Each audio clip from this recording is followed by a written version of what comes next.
Bonjour à tous, on se retrouve pour ce unboxing découverte des Incolor de chez Stampin' Up.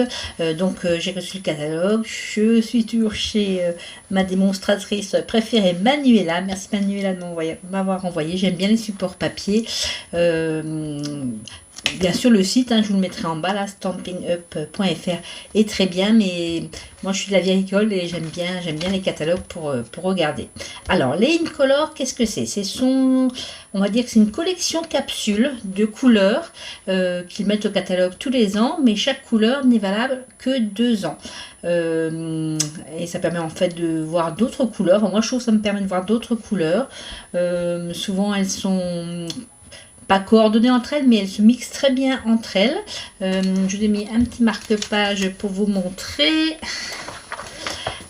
Voilà, donc l'année dernière, celles qui vont de 2022 à 2024, c'était les 5 couleurs là que j'ai prises, qui sont très funky, très colorées, qui vont très bien pour l'été. Voilà, donc c'était cette collection de 5. Et cette année, eh bien, ils ont sorti cette collection-ci qui est un peu plus comment dire, des tons moins flashy. Peut-être ça ira mieux pour des choses shabby ou des choses pour l'automne. Alors je vous lis les 4 couleurs. C'est chamotte cuivré, blé sauvage, bleu bohème, mauve mélancolique et pavé de galets. Alors ce que fait Manuela, je ne sais pas si toutes les démonstratrices Stampin' Up font ça, c'est qu'elle nous propose, elle crée un groupe rien que pour ça, le groupe pour celles qui veulent les couleurs, et elle nous envoie tous les mois, donc pendant 5 mois, un assortiment des couleurs. On va découvrir ça tout de suite, je vous montre ce qu'elle m'a envoyé. Donc voilà, dans une belle enveloppe, je vais sortir hors caméra pour pas qu'on voit mon adresse. Un joli papier qui fait penser à la couleur que l'on va découvrir aujourd'hui. Donc la première couleur que j'ai reçue, c'est mauve mélancolique, Moody Mauve en anglais, et puis pareil en allemand, ils ont laissé Moody Mauve aussi. Donc on a le pad d'encre, un pad d'encre à l'eau, le réinker, soit parce qu'elle va durer que 2 ans, soit pour réancrer, mais je vais vous dire, il dure longtemps. J'en ai des tout vieux. Franchement, avant de remettre l'encre, il y a du temps qui se passe, ou alors vous utilisez à fond. Donc le réinker, pareil, à l'eau pour remettre de l'encre dedans, ou moi je m'en sers pour autre chose. On fera une vidéo rien que pour ça un jour pour vous montrer. Ensuite, on a un feutre, donc là c'est des feutres à alcool, attention, à l'eau, et ça c'est à l'alcool. Donc ça s'appelle les Stampin' Right, donc je coordonné à cette couleur. D'un côté ça écrit très fin, 0,5 mm, et de l'autre, hop là, c'est plus un pinceau comme ça. Voilà, donc on a un feutre comme ça.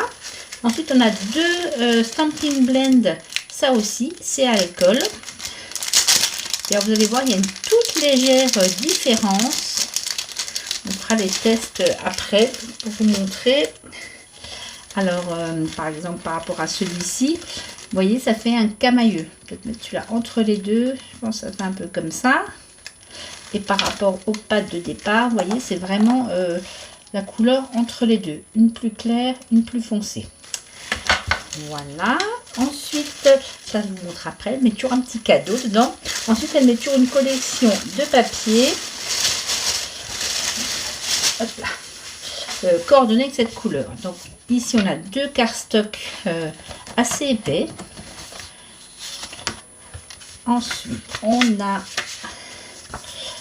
Alors, ce sont des papiers des deux côtés en fait.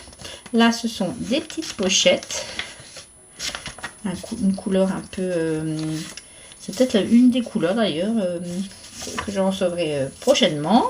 Et ensuite, on a une série de cardstock comme ça, de 2 colorés, enfin avec un motif différent des 2 côtés.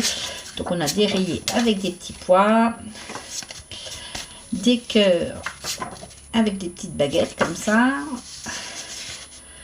Ensuite, je vais y arriver. On a un Vichy vert avec un Vichy vert mais plus grand de l'autre côté. La même chose en marron. Là, c'est un vert de ce côté. Et là, pareil, une sorte de Vichy. Et là, un vert avec ces petites fleurs. Donc voilà, tout ce que Manuela m'a envoyé. Je vais encore vous montrer son petit cadeau parce que ça, c'est trop chou à chaque fois. J'adore. Merci Manuela. Donc, qu'est-ce qu'elle a fait cette fois-ci? Laissez-vous porter par votre créativité. Écoute, on va faire ça. Donc, c'est le papier, hein, c'est le papier mauve mélancolique sur lequel elle a mis un rond à broder avec, je pense qu'elle a ancré. Ça fait une très très jolie couleur. Au milieu, elle a mis ces petites perles qui doivent être dans la collection aussi. Après, vous trouvez tout qui est coordonné dans le catalogue. Hein. Les petits rubans, attendez, je vais essayer de vous trouver ça. Voilà, ici, vous avez tous les dots, les strass, les perles colorées, ici tous les rubans. Et à chaque fois, ça se coordonne entre eux. Ici, des cordelettes, des filets de... Ils appellent ça, j'appelle ça filet de boulanger.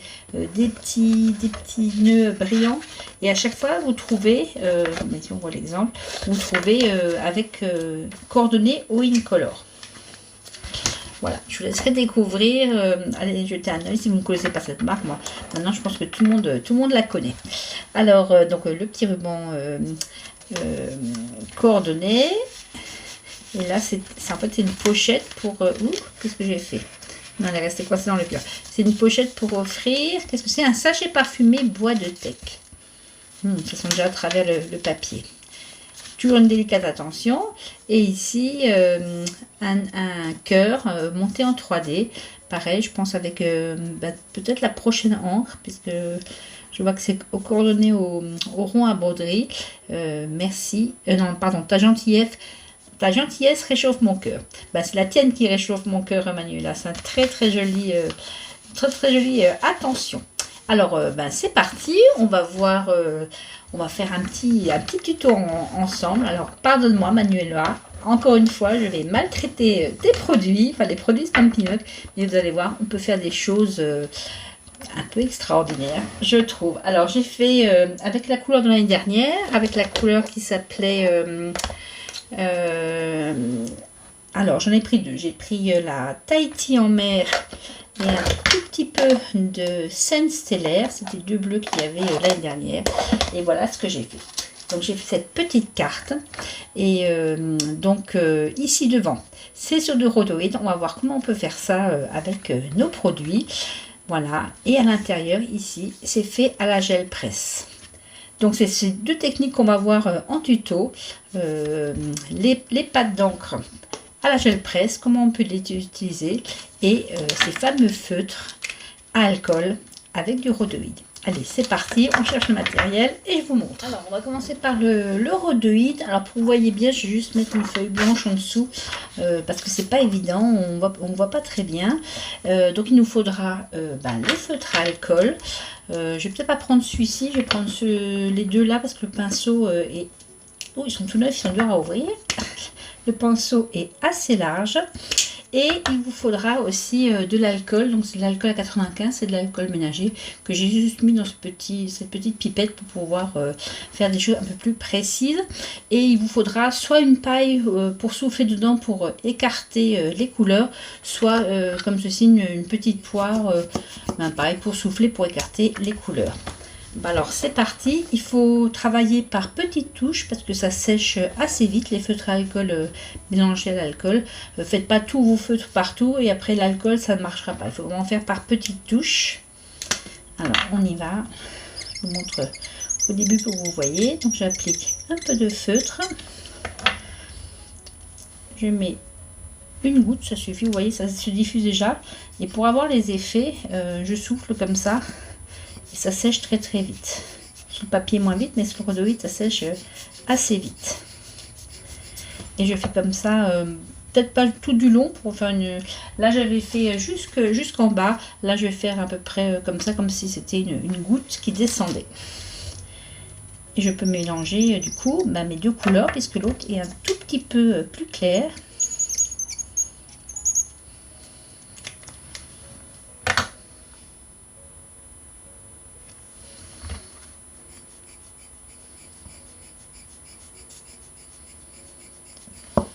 Donc on va quand même voir le côté feutre du troisième.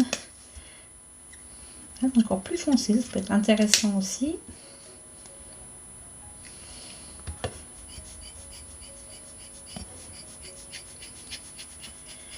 Voilà, et j'avance par petites touches jusqu'à peu près ici.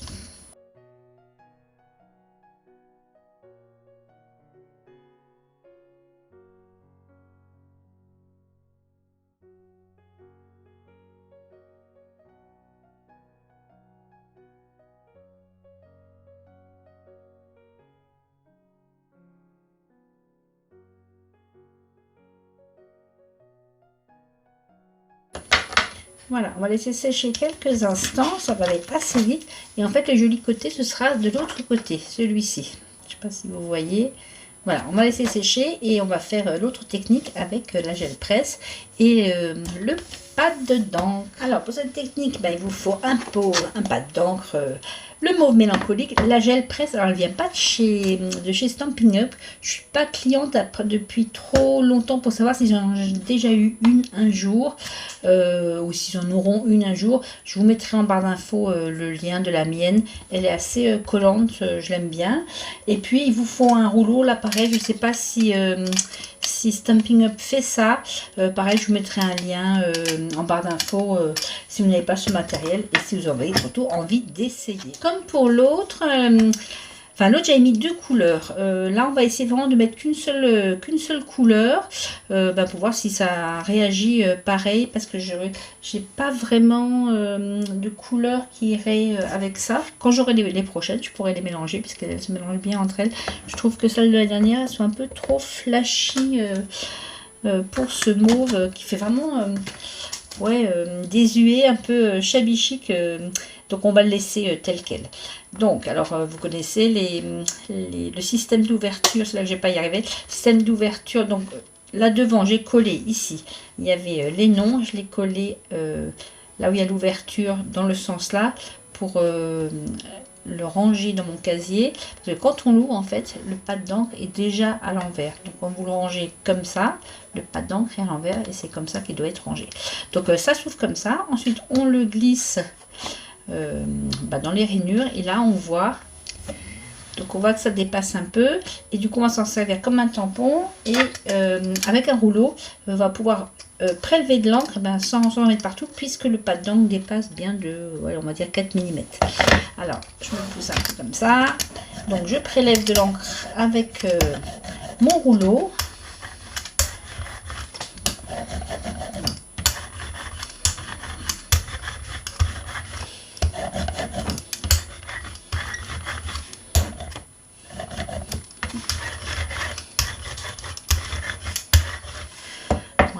À l'aide d'un pinceau éventail ou d'une brosse à dents, enfin quelque chose d'assez dur, je prélève un tout petit peu d'eau et je fais des petites micro gouttelettes comme ça, plus ou moins si on veut, plus ou moins d'effet. Du coup il y aura une grosse là, bon c'est pas grave. Ensuite je prends un cardstock blanc, je l'applique dessus.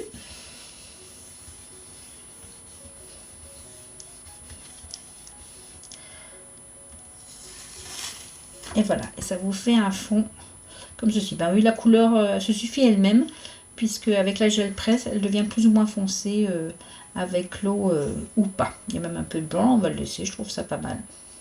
Voilà, on laisse sécher, et puis après, on va faire notre carte. Pour faire cette carte, j'ai utilisé, c'est des années précédentes, la collection Libellule Jardin qui allait avec les perfos que j'adore de chez Stampin' Up. J'ai pas encore choisi, Manuela, cette année, ce que je vais prendre. Je vais prendre aussi surtout du matériel pour ranger ma collection qui va arriver là tous les mois. On va refaire la même chose, comme ça vous ne serez pas dépaysés par rapport au prototype. Pour ça, il vous faudra un fond de carte. Là, c'est un fond de carte. J'ai une feuille, un cardstock que j'ai plié en deux de 15 sur 15. des petits œillets ou enfin le problème avec le rhodoïde, c'est que si on met de la colle, ça se voit. Donc soit des petits œillets, soit si vous avez une machine à coudre, vous pouvez le coudre, ou alors si vous mettez de la colle, ben, il faudra mettre un papier peut-être pour cacher la colle parce que c'est pas très joli. Bon, moi j'ai fait le choix des petits œillets.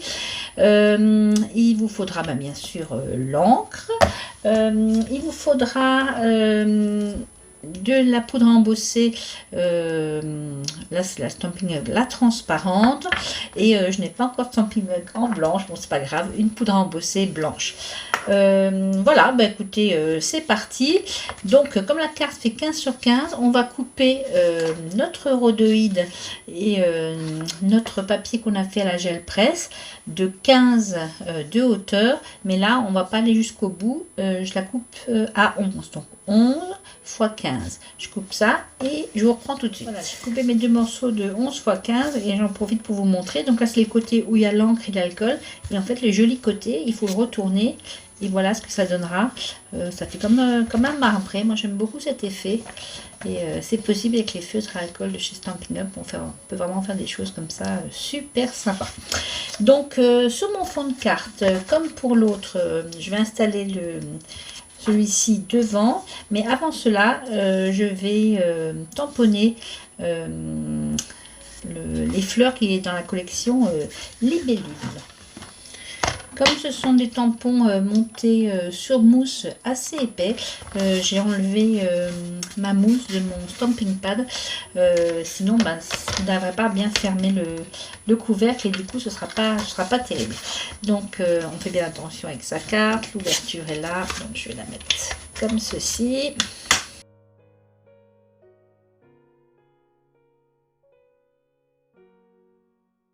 Ces jolies fleurs, je vais mettre de côté comme ça.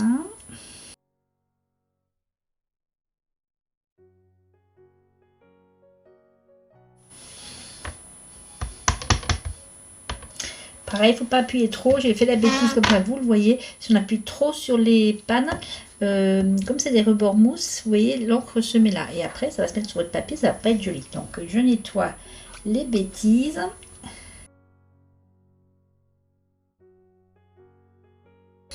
Voilà, il faut vraiment juste comme ça, juste poser le pad d'encre, pas appuyer comme un bourrin, pas comme j'ai fait avant, quitte à faire plusieurs passages, mais au moins ne pas en mettre sur les rebords parce que après ça fait moche quand on tamponne. Voilà, un deuxième passage, ça ira très bien.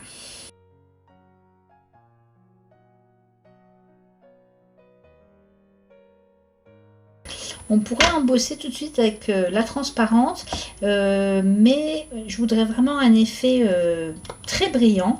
Donc, je vais juste un peu sécher mon tampon et utiliser une Versamark, une colle, pour vraiment mettre après ma poudre transparente et que ça brille beaucoup.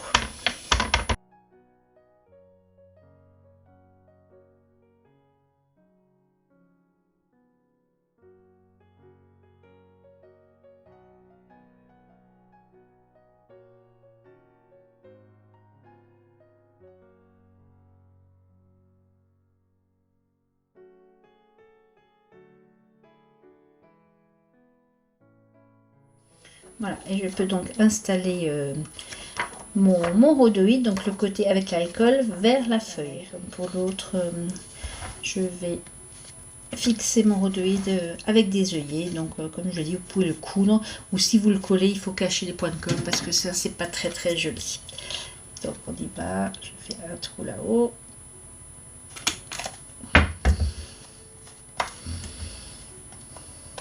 Trouver des petits œillets qui avaient à peu près la même couleur, c'est pas évident.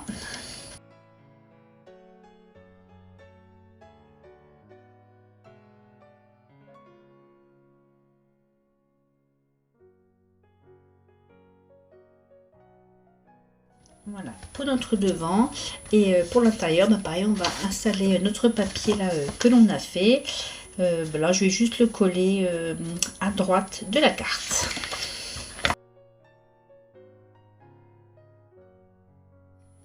Comme pour l'autre, on va faire nos petites libellules. Donc là, sur du cardstock blanc, je l'ai tamponné avec le pad d'encre et après pareil embossé avec de la Stampin' Up transparente. Là, je vous montrerai comment faire. Et pour le petit sentiment ici et la libellule qui est là j'ai gardé un peu de... J'avais une chute de devant là, quand j'ai coupé. On va faire pareil pour faire une deuxième paire d'ailes à la libellule. Là, je l'ai coupé sur le cardstock qui était coordonné avec l'encre là, comme Manuela m'a envoyé pour cette encre là. Je vais faire pareil. Et puis, juste tamponner des petites libellules comme ça qui s'envolent partout. On va faire exactement la même chose. Pas de folie. Comme pour devant, je vais un peu apporter de la brillance en mettant un peu de colle et un peu de poudre transparente.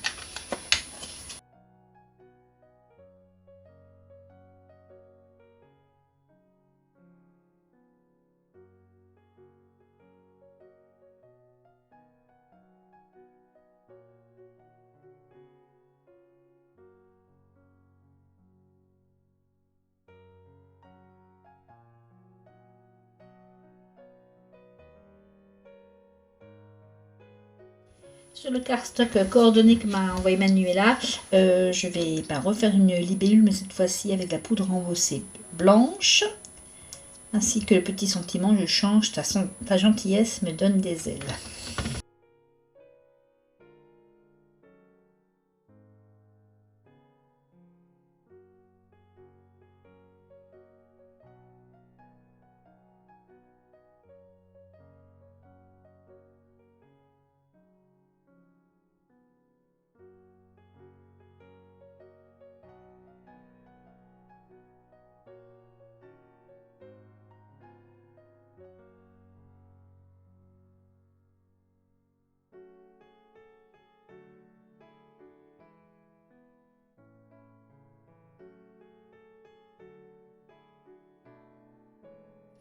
Je vais encore tamponner à l'intérieur de ma carte ces petites libellules, certaines à cheval sur le papier décor et sur le papier blanc.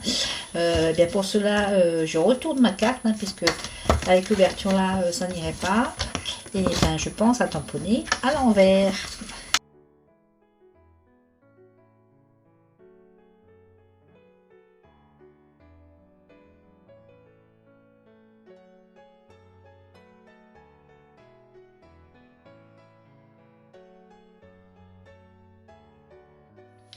Ensuite, je vais passer mes deux libellules à la perfo. Alors, pour pouvoir perforer, il faut que vous ayez quand même une emprise, sinon vous collez un post-it. Mais il faut surtout faire attention qu'en bas, ça puisse descendre. Donc là, je vais couper presque à ras en dessous de la queue de la libellule pour pouvoir être bien en face au moment où je vais couper.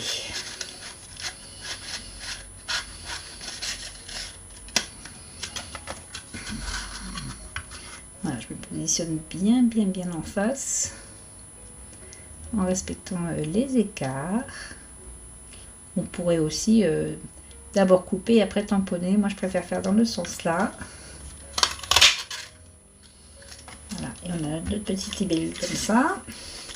Et pareil avec l'autre, donc je vais couper à ras.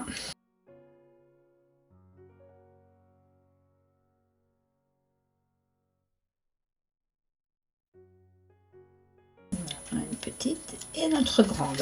Je vais juste colorer un peu ma petite avec un peu d'encre.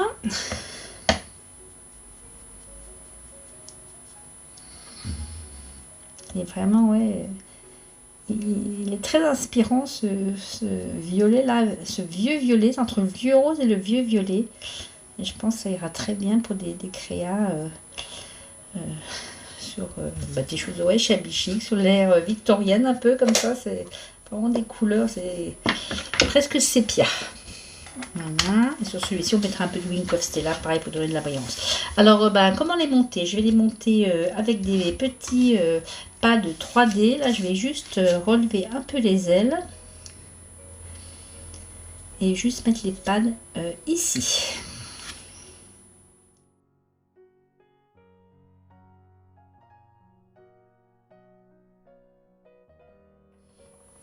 Pareil pour celle-là, je lui remonte un peu les ailes.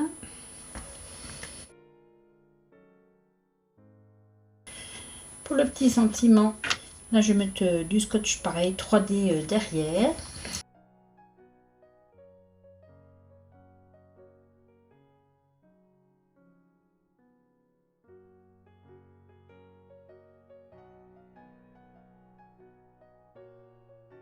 Pour faire des ailes un peu comme j'avais fait pour l'autre à l'intérieur, la deuxième paire d'ailes avec le reste du rhodoïde, un peu en transparence comme ça, et bien je récupère la chute de quand j'ai découpé ici, et bien là c'est tout simple, il suffit de se mettre au niveau des ailes. J'espère que j'aurai assez, ouais parfait. Ça sont bien les perfos, même le rhodoïde ça marche super bien. Voilà, on a nos petites ailes. Je vais juste enlever la tête, ça ne m'intéresse pas. Et en bas, le bas de la queue. Voilà. Pareil, alors le côté joli, c'est le côté... de l'autre côté, on a mis l'encre. Donc c'est celui que je vais mettre vers... là où j'ai mis l'encre, vers la libellule qui est embossée. Je plie un peu. Alors là, avant, j'essaie de faire tenir avec la colle. C'est pas génial. Je vais peut-être mettre de la colle UU. L'autre colle n'a pas trop bien marché.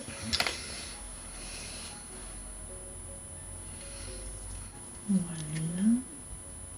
Pas que je me trompe, c'est comme ça. Non, pas du tout. Comme ça. Hop, on va laisser coller un peu. Et donc à l'intérieur, je l'installe. On pourrait toujours mettre un autre sentiment ici si on veut. Donc là, je vais pas la mettre en 3D. J'ai les ailes qui sont en 3D. Je vais juste la coller comme ça.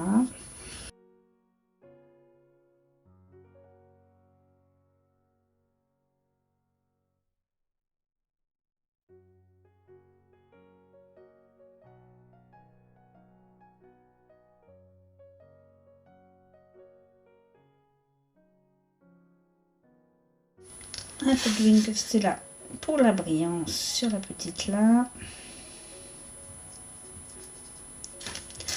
Voilà. Si on les met un peu.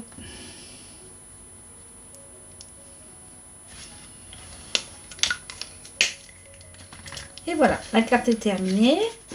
Donc en version avec la nouvelle couleur, la Maudit Mauve, avec la couleur de l'année dernière, enfin les deux couleurs de l'année dernière. Voilà ce que ça donne. Alors j'espère que cette petite vidéo de présentation des Incolor vous aura plu, que vous aurez envie d'essayer ces deux techniques là avec les feutres et avec le pad et la gel presse. Si jamais, Manuela, tu me corrigeras si j'ai des bêtises, si jamais vous êtes intéressé par ce système d'abonnement de couleurs, vous pouvez joindre Manuela. Je vous mettrai toutes ces coordonnées dans la barre d'infos. Et je trouve que c'est une manière amusante de découvrir les couleurs. À chaque fois, elle fait des, comme vous avez vu, des petits paquets. Au début, on ne savait pas trop les couleurs. Maintenant, je sais parce que j'ai reçu le catalogue. Mais c'est toujours un peu la surprise. C'est un pari. Hein, de dire, voilà, je les prends. Je ne sais pas quelle couleur il y aura. Mais je suis jamais déçue. Et puis, franchement, ils sont increvables. Je dis, elle met les Reinker avec. Mais pour l'instant, je n'ai pas utilisé Reinker. Hein, tellement il dure longtemps ces pads. Voilà, ben écoutez, j'espère que ça vous aura plu. Et puis, je vous dis à bientôt pour de nouvelles aventures. Salut, Pixama!